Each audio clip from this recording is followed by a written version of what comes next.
Ladies and gentlemen, hello to each and every one of you. Once again, you are very welcome here on your much-loved platform, the platform for awakening consciousness. So, this is the headline of international news. Russia has just spoken its mind at the UN.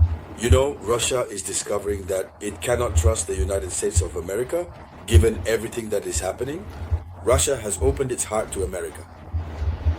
Russia has also opened its heart to Ukraine and Europe. Russia has agreed to negotiations to put an end to this conflict that has already lasted for 3 years. But Russia constantly observes that there are violations on the Ukrainian side. And you also have other European countries, the Baltic states, engaging in a number of behaviors that sufficiently prove that the goal of a ceasefire and returning to peace in this part of Europe is not a priority for the European countries. So, Russia still wishes to always demonstrate its good faith. That is why, in front of the UN, the permanent representative of Russia spoke out.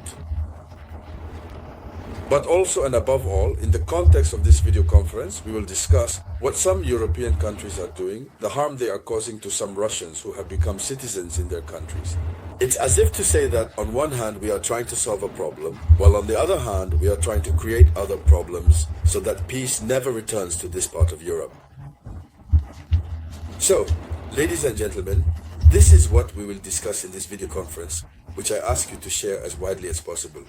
Give it a lot of likes. Above all, don't forget to click on subscribe to follow us.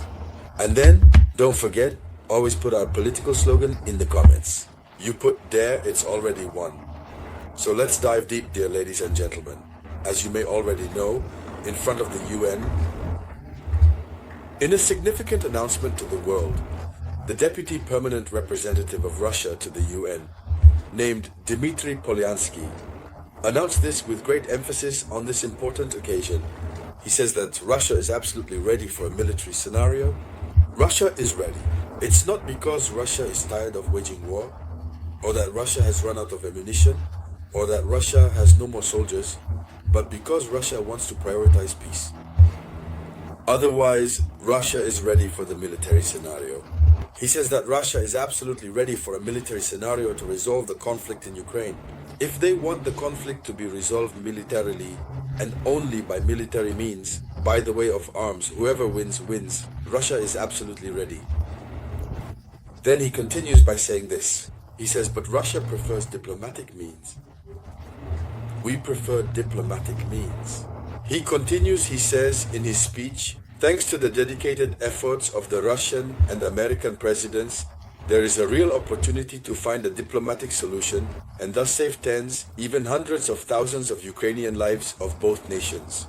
The military scenario remains obviously suitable, and we are ready to implement it. But we prefer peace and diplomacy. Here's the strong message that Russia delivered during a Security Council meeting on March 27, 2025 at the UN.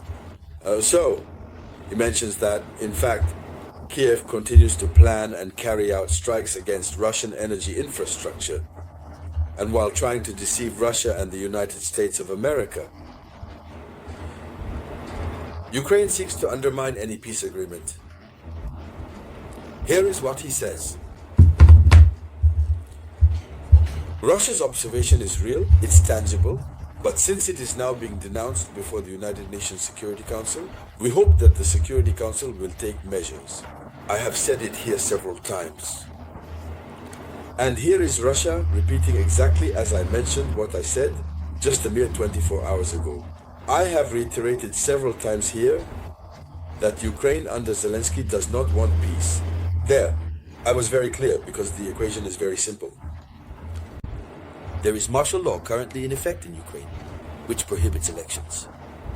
And this martial law was adopted to declare a state of war.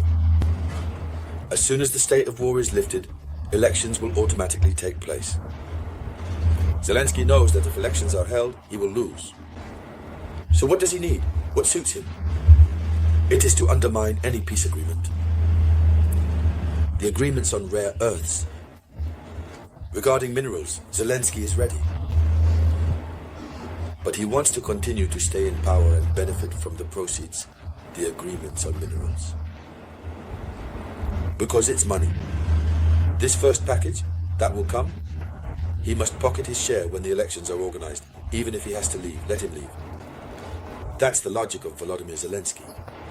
That's the principle with Volodymyr Zelensky. So this is what Russia has understood and what Russia vehemently denounces at the United Nations.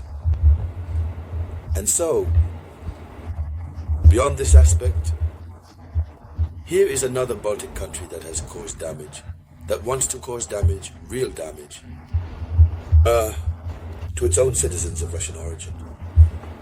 Share the video conference with me. Please share the video conference in all groups. So, this is about Estonia.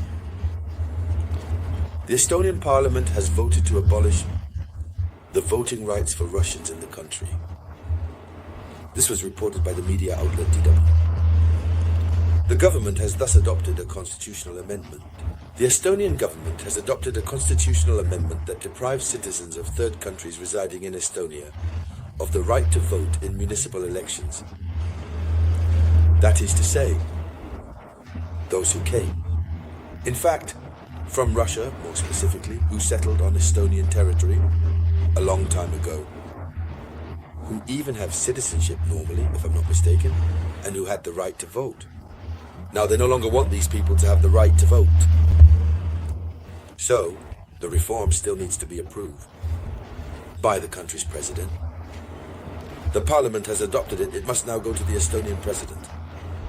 But once the parliament has adopted it, the president will only promulgate it.